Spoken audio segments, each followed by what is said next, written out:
like to give a warm Coach's Edge welcome to our resident shooting coach, Coach Jaden Nichols out of BG, Bowling Green, Ohio. Coach, thanks for taking the time to do this podcast series on shooting the basketball with me. Always. I'm super glad to be here, and I love shooting the basketball, so I'm all about it. Don't we all? But you got an eye for shooting the basketball.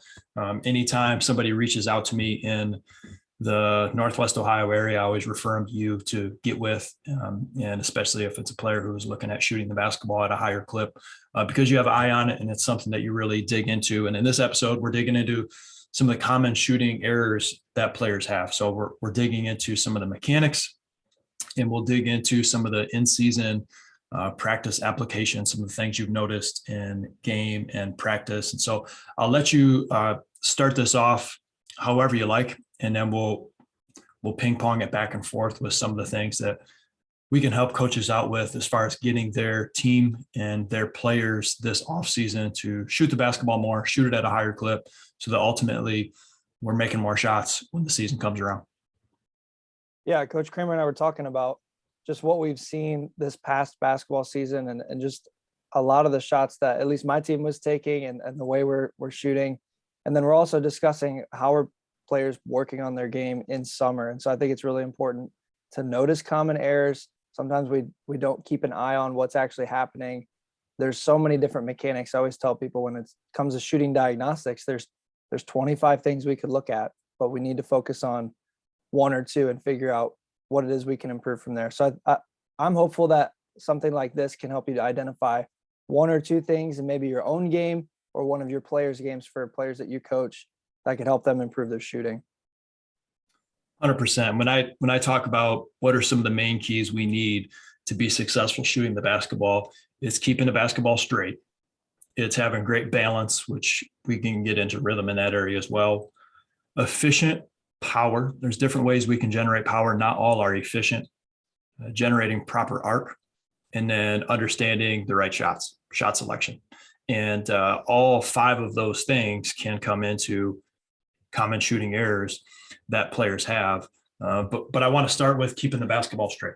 I think that really good shooters rarely ever miss right and left. And great shooters miss long more than anything else. That's better than short, because if you miss it long, you're giving yourself a chance to get the basketball to go in at least, right? So let's start out with some of the things that you and I see for players that are missing right and left. And we're really going to talk about some of these problems that players have, because we can't find a solution unless we know what the problem is first, right? And so that's one of the most important aspects for players and coaches to understand when they're working with their player and they're trying to figure out how do they shoot it better. Well, what are they struggling with the most? So if you're a player that's missing right or left, we'll fire some out here. One of the things that I've noticed with players is when they finish on their shot. So if I'm a right-handed player and they finish on their shot, sometimes they'll turn their wrist on the follow through. And you can see this easily because it almost looks like they're shaking hands with like a giant on their follow through. And you'll see that pinky finger almost fling forward and that thumb come up on the shot. And you're twisting at the very point of releasing the basketball. You're changing the direction of the ball, keeping it from going straight. That's going to cause the basketball to generally go one side or the other. You could also get some side spin on the shot. So we really want to think of, how are we generally holding the basketball to start? And that's center of the hand to the center of the ball. And center of the hand is a little bit different for everybody. Everybody's hand size, God made us all a little bit differently, but that's pointer finger or middle finger or some type of split with those two fingers to the center of the basketball. So that's one. Another one that I've noticed is they're drifting at the top of their body. We talk about balance a lot. Balance could be losing balance from the stance all the way up. But some kids I've noticed, they have balance from the feet all the way up through the hips. But as they're getting into their release, they'll have the tendency to push slightly from shoulder, elbow, all the way into their follow through, and that'll drift right or left. And generally what we see for kids that lack a little strength is they'll push across their body for more power. So if I'm a right-handed player, my follow through is going to push a little bit more across my body and to the left to try to get a little more power. But that is, again, that's going to cause you to miss the basketball right or left. Generally, that'd be a right-hand player pushing the basketball a little bit more to the left. So that's two. Coach, go ahead and fire 3 or 4 at me. Yeah, so with that too, players that typically drift right or left with their shoulder often try to overcorrect with their off thumb. And so we see a lot of thumb flicking, especially at the lower levels of basketball. But that it's one of those that you start doing that, then you have another issue on top of it. Another one that I saw a lot this year is players who lean off balance. So their feet maybe not being correctly in line, or maybe one of their legs is stronger than the other and they lean more towards one way. I specifically had a freshman this year who always would lean to the right every time he would shoot the basketball. And we tried working on it over and over again. And I think it's something that'll have to be corrected in the weight room, just making sure that our right leg is aligned with our left leg. But yeah, players leaning off balance, that's an easy way for you to miss left or right. It's hard to make a straight shot when you're going one way or the other. And that's a really common one. That is a common one. And, what I try to tell, players is we do some rhythm shooting, right? We kind of bounce up and down as we get into some of our form shooting at our camps, and then we release the basketball. And it's good practice for us to try to push evenly through both feet. And we're bouncing slightly, almost like we're jumping rope. Are we pushing evenly through both feet onto the floor? Do a few practice reps of that, and then we spring up and take our actual game shot. And for players that are leaning off balance, it could be to compensate for the fact that they didn't start themselves in a good position to shoot the basketball straight to begin with, right? So we talk about our shot line, and with our shot line, we're really getting into a position where it's foot, hip, shoulder, elbow into the follow through, and we should be able to take that shot. And when we hold our follow through, we should be able to take that follow through and bring our follow through all the way down to the floor. And essentially our hand or our fingers would go right to the inside approximately of our lead foot. So I'm right-handed. And so as I would follow through, I'd be able to take that follow through and touch the floor just at the inside of the floor, right inside of my big toe. I hope that makes sense on a podcast, a little harder to explain, and on YouTube as well, when we're not out on the court. So that is a great test for us to see if we're finishing in a straight line, which is going to help minimize, those right and left misses. Now, when it comes to shooting the basketball straight, I think player stance, and we'll talk about this in another podcast episode a little bit more as far as starting position, but I think a player's stance, I'm a slight turn shooter. I'm an 11 o'clock shooter. My right foot moves a little bit. And the majority of great shooters that I've worked with and studied are slight turn shooters. But do I make our players do that? No, I don't make our players do that. I still want them to create a shot line with that lead foot in front and still concentrate on that foot, hip, shoulder, elbow in that line to our follow through, because we don't shoot it from the center of our body. Our right hand or our dominant hand is the one doing the shooting, and that's not in the center. And so to be able to use that line from our foot all the way up into our shoulder, I think helps decrease the amount of things that could go wrong when it comes to missing right or left. Yeah, and I think with that too, the next one we'll talk about is our shooting elbow. If we want to keep a straight shot line, if you're watching on YouTube, you saw Coach Cramer demonstrating that, and you'd notice his elbow is in line too, just like mine is right here. So having our shooting elbow out wide is another reason that we miss left or right. And sometimes I've even seen people who bring it in a little too tight, and that can cause a weird angle when we're shooting the basketball as well. So if we make sure that our shooting elbow is not either too wide or too far in, but straight, I like to align it with my hip, just like Coach Cramer. I'm an 11 o'clock shooter too, and most of our players are going to fall somewhere in that range. We can have a straight release. And the last one for this section, at least when it comes to missing left or right, is if we have too much influence from our offhand. So a lot of players come in, and this is really common in elementary, shooting with two hands. That's really common. And it's something that does take some time to work out, especially in middle school. That's probably the best time to work out of having a two-hand shot. And so that can either be a thumb flick, or that can be influenced from both index fingers, middle fingers, from both sides of our hands. And so it's really hard to have a consistent shot if we have a ton of different fingers that are having influence on the direction of the ball. Mhm. And to teach that or verbalize that to our players at our camps, I tell them shoot through the offhand or shoot through the guide hand. Some coaches call it offhand, guide hand. We got to keep it straight, right? And that guide hand helps keeps the basketball straight. Use the guide hand. We're shooting through the guide hand, and let the work that's done at the last split second be with the shooting hand that comes through the guide hand when you finish up on a shot. And then the last thing I love that you mentioned the offhand, the guide hand. Another thing with that I've noticed players struggle to miss right or left is they'll take the guide hand off too early on the shot.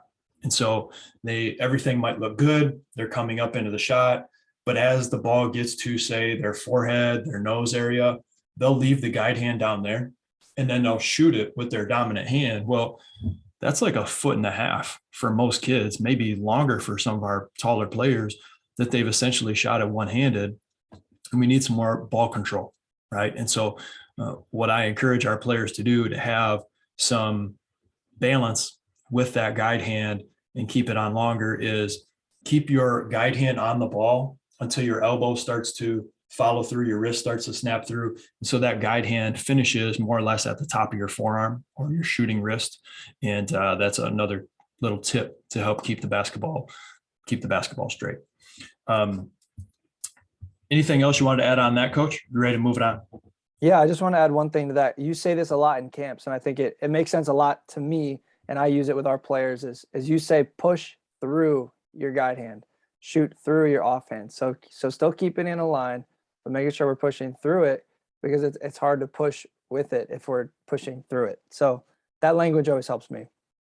Yeah, it helps me at least. So I'm hoping it helps our players as well. I think it does. We have some pretty good results with it.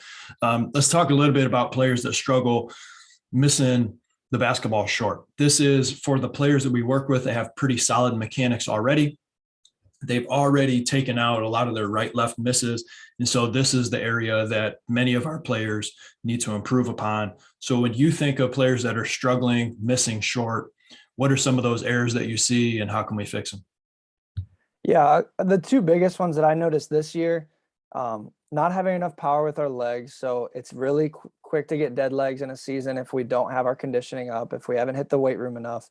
So not using our legs. And a lot of that comes from our hips, actually. A lot of coaches yell to bend your knees, but really what it is this hip load. And if we don't train our hips, if our hips aren't in line, we're going to miss short often. And the second one that I noticed too is our elbow being too low on our follow through. So we always teach elbow above the eye or eyebrow. So if our elbow is above our eyebrow, we can put proper arc on our shot. And a lot of guys, they're shooting darts out here. They're just shooting these straight line shots with no arc.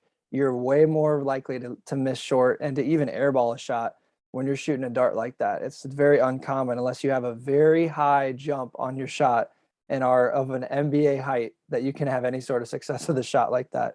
But those are two of the most common I see at the high school level right now.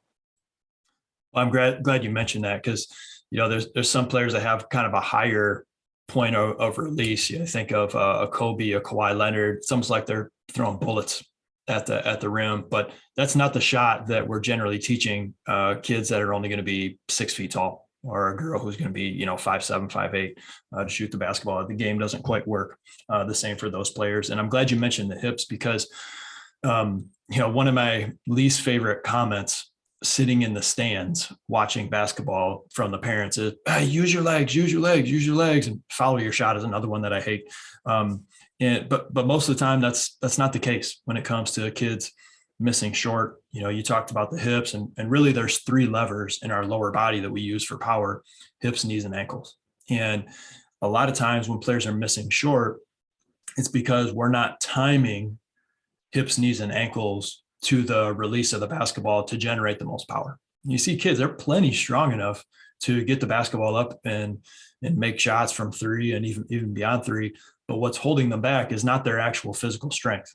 It's the fact that they're not timing the motion and the release of the basketball with the point where your hips, knees, and ankles unload so we can get more maximal intent, more maximal power on that shot. Now, that takes practice, that takes timing, that takes reteaching and reconfiguring certain player shots. You see certain players who will bring the basketball up first, and then they'll almost have to stop the ball, and then they unload hips, knees, ankles, and then they push through the shot. And because they're not timing things correctly, they're actually losing a lot of power on the shot. Now, some players make up for this because they're so strong. I think of Giannis, and his shot has come a long way over the years, and it's improved a lot. But one thing that you'll notice a lot of times is he'll bring the basketball up, especially it's easy to see on his free throws. He'll bring the basketball up, right? And then you'll see the timing of hips, knees, and ankles. They're not configured together. And because when you shoot the basketball, the ball needs to move first because the ball has farther to travel than your hips, knees, and ankles do. So if I have the basketball around my chest or my waist, this basketball is going to come up around my head area, and then it's going to come all the way out into my follow through. It's traveling multiple feet. My hips, knees, and ankles are only traveling a few inches, right? And so I need to move the basketball first. And then as the basketball starts to come up, that's when I begin to unload hips, knees, and ankles.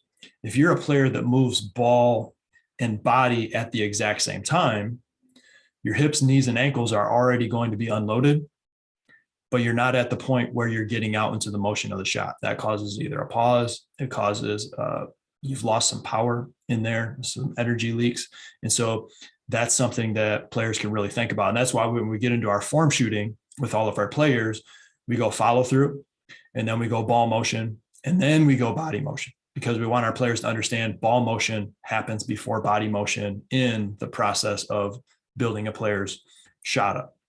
And then another one that players can improve, especially when they're trying to shoot the basketball from farther away, is speed the basketball up. I know players generally have a speed that they're moving the basketball that is comfortable for them. But just like throwing a football, baseball, softball, anything else, the faster I move that ball, the farther it's going to travel. And it's the same thing with the shot. As we start to get farther away, we need to understand, right, that basketball needs to have some momentum. And so no matter how strong I am, if I'm moving that basketball slow all the way through, we're not generating power into the basketball to get it to shoot from three or beyond it. And so simply moving the speed of the basketball a little bit faster is going to help us as well. You mentioned generating arc on a shot, strong follow through. I like that. I also think that players that struggle shooting the basketball short at times, they're landing in like the exact same spot when they take a shot. And we're not telling our players, hey, jump forward when you shoot it. But I don't know if this is some shooting instruction that they've had or what, but it seems like players will take a shot and they're so intent on landing in the exact same spot that they're holding back some of the power that it takes to go to the hoop. If you watch any shooter who's shooting relatively from around the 3-point line and they're somewhat close to toeing the 3-point line, they always land on the 3-point line. Some even land in front of it, right? It's not that they're trying to jump forward on their shot. It's because the basketball is going forward. Their momentum, their energy is taking them slightly forward on the shot. And is that causing the shot to be slightly right or slightly left?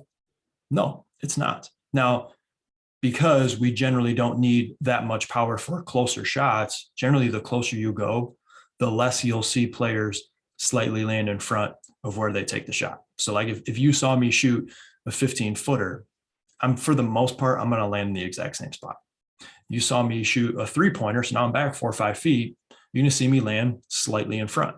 You see me shoot a 25-footer, I'm going to land a little bit. This is I need power, right? And if I was strong enough to shoot that basketball and not have to move forward, then I wouldn't. But I need to generate power somehow, and that's a way that we can do it. And we talked a little bit about the release point of the ball being a little too late, and that comes back into the timing of the shot. Ball moves first, and then we unload hips, knees, ankles as we get our hand underneath the basketball and get into our follow through. And that's going to help us generate some more power and momentum on the shot, which is going to give us a better chance to get it up and over the rim. Yeah, and I think about this. Every half court shot you've ever seen taken in a game, where are those players' feet landing before the shot and after? It makes sense that the farther we stretch our shot out, the more power we have to generate. It's just like every other sport. If you watch a pitcher throw a pitch, his feet are going forward. If you show a hockey player taking a shot, which way is his body moving? If we're generating power, we're going somewhere. So the next thing we're going to get into is missing long. So we've talked about missing short. Now missing long, there's less here, and like Coach Cramer mentioned, we prefer you to miss long than miss short. We can do something with long. The ball can accidentally go in. We can get an offensive rebound a lot easier. And really, it's really simple with these. You're either using too much legs or you're using too much arms on that follow through, or both. Sometimes we have guys that are really strong that do both. And so missing long on a shot, it's actually not the worst thing. It's okay if you're missing long. But if you have a combination of missing long and you're missing right or left, then I'd probably look at which things we're doing that are making our shot offline. And we can live with missing long. Eventually, those are going to go in. You might just need to adjust your arc level just a little bit. Maybe that'll help it out. I think Steph Curry shoots at like a 45-degree angle. If you're missing long, you can shoot a little bit higher on your arc, and it's probably going to have a little more success. But you're still going to hit that back rim every once in a while, and that's totally okay. So, Coach, we've talked about missing short, missing long, missing right and left. What about guys who just seem to have no touch, or they have bad rotation on their ball? What do we see there? Yeah. So one thing to get back to the long, as you mentioned, there's not a whole lot to touch on. Kids could be doing some of the things that we talked about for missing short. They could be doing the extreme of that on the other end, which is causing a little too much power, which kind of gets into our next question of, yeah, maybe it's just a little more touch, right? A little more repetition as far as figuring out how much power you need to generate on the shot. But if you're missing straight long, that is a great problem to have. We're doing our workouts with players and they're missing straight long. I'm saying, hey man, this is great. Like this is almost as good as, if you made the shot. We want to encourage them to miss straight long. If you went into a game and you shot 2 for 7, all right, you shot 2 for 7, and you leave that game, you're not feeling that well, right? 2 for 7, not a great shooting percentage. You missed 5 shots, but you think back to those 5 shots that you missed. And if 3 of those shots were long, 2 were short, and you didn't miss any right or left, I'm saying, man, I was right on the money that entire game. I might have gone 7 for 7 in that game. That's a way that we can rethink about shooting the basketball, where it's not just this result, did it go in or not, but how are we taking those shots? Was it consistently straight? Was the majority of our misses straight long? If that's the case, don't beat yourself up about it, because you're on the right track when it comes to shooting the basketball. So we talked about touch a little bit. One thing that we have in our shooting document with our players that I've seen, especially doing some shooting clinics recently, is players won't snap their wrist all the way through. It's almost like they're trying to throw a dart. They're trying to be so perfect that they're afraid to really like let loose, let that thing go. And so when they finish, and if you watch me on YouTube, you'll be able to see players will take their shot, and it's what I call a half break. They're not breaking their wrist all the way through. They're almost pointing so their wrist is flat on top, and that's their follow through. Instead of really putting some touch on the ball, getting good backspin and snapping that wrist all the way through, they're not doing that. Almost like they're afraid to miss it. So that's how they end up missing the shot. That's a big one when it comes to it. I used to talk about, hey, you're shooting a little too much on your palm. You need a little space there. I don't really talk about that a whole lot unless I watch a player take a shot and I start to see the ball is almost like falling out of their palm before they get out into the shot. And that's when I'll talk to them about really concentrating on getting their hand underneath the basketball first. And so that's one thing that we've probably changed in the past couple of years is we don't talk a whole lot about, is there space underneath, between the basketball and the palm, is so much, is your hand underneath the basketball before you get into your follow through? Because if it's not, we're not generating enough arc. It becomes more of a push. We're not getting the general touch on the shot that we need. So those are just a few that come to my mind when it comes to players that are struggling with their touch. And I like the distinction you made there. You said getting our hand under the ball and not just behind the ball. Because if we're just getting our hand behind the ball, that's a push shot. If we're getting our hand under the ball, that's where we can actually get some good arc under the ball. So yeah, I see a lot of players who struggle with touch, and sometimes it's just not knowing what the center of your hand is. We talked about it earlier. Do you follow through with your index finger, your middle finger, or is it a split? sometimes players just don't know how their hand wants to shoot the basketball, and just paying some mind to that. And there's one thing I want to add to this that we haven't talked a lot about, but it's this difference between having a right eye shooter and a left eye shooter. I think this is something that plays a part in all these. So I have some players who are right-handed who are left-eyed. And so what that means is the way that they would focus or the way they would shoot a gun is they're going to aim with their left eye. And so what a lot of those players do is they'll tend to bring either their head to a turn so they can see the ball a little bit better, or they'll bring the ball over to the side of their face. And so if you want a good example, go watch Devin Booker shoot some free throws. He is a right-handed shooter that's a left-eyed dominant player, but you barely notice it. You really have to pay attention to the way he shoots the basketball. He does a slight head turn and he brings the ball ever so slightly to the middle of his face. It's really slight. And so I think this could be a handicap for players. If they never even think about it, they can shoot really far right or really far left, or they can miss shots short and long just because they're not aiming properly or they're not aligning their elbow with their eye. So I'm not sure if you have more to say about that, Coach, but that's something I've noticed a lot this last year. I'm glad you bring it up because that's something we talk about at our camps, predominantly with some of our older camps that we'll do, and really talk about, how your eye is dominant. Most people are generally, if you're right eye dominant, you're right-handed. And so it's pretty seamless, but occasionally you'll get players who are opposite of whatever their dominant hand is. And we really want to make sure with those players that they're not having to shoot across their body because they're bringing the basketball all the way, if I'm right-handed, but I'm bringing it all the way over to my left eye. That can be pretty difficult to keep the basketball straight. Look what that does to where the basketball is in relation to my hand. It's very difficult for me to get my hand underneath the basketball. We talked about the shot line on the finish, very difficult to get back into our shot line and all those different things. So using the Devin Booker example is a great example. I haven't noticed that with him. His jump shot is so pure. I'm going to have to go back and take a look at that as well. So what are some things that you've noticed during the season? I mean, you've been coaching high school basketball this past year. You've coached at the junior high level for a handful of years. What are some things that players can learn from how they practice to how they perform in the game, as well as some of the takeaways that you've had this season? Yeah. The number one that we saw this year, and no shade to my guys, but bad shot selection is huge at the high school level. A lot of guys just don't have a ton of knowledge on what is a good and a bad shot. And the way I've coached these guys up, we play a type of running gun, spread out motion. We want the best shot that we can get on every possession, as most teams do. And what we focus on is we look to attack like Villanova off the catch. So you're never more open than when you first get a catch and have the basketball.